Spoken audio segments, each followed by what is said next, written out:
Bonsoir à toutes et tous. Bzit, c'est très simple, c'est une plateforme de data et d'IA pour l'événementiel. Qu'est-ce qu'on fait tous les jours? En même temps que je vous parle, on monitor plus de 1000 événements dans le monde pour les plus grandes marques. Nos clients, ce sont EDF, Bordeaux Métropole, Thales, La Poste.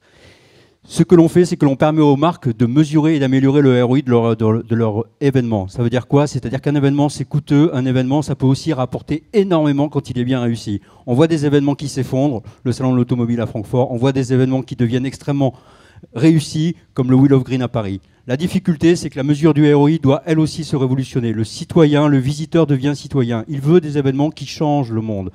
Connaissez-vous la plus grande révolution qu'il y a eu dans les maladies cardiovasculaires? C'est un salon qui s'est donné comme objectif, non pas d'avoir des visiteurs, mais de réduire le nombre de mortalités dans les événements. Mais comment fait-on quand on n'est pas aussi charismatique que ces événements-là? On se connecte à la plateforme et on utilise Bzit. Parce que notre plateforme apprend tous les jours les pratiques des meilleurs, des plus grands événements, de ceux qui révolutionnent les pratiques de l'événement. Et elle vous suggère les contenus, les animations, les influenceurs, les pitchers qu'il faut prendre pour pouvoir participer à la révolution de l'événement.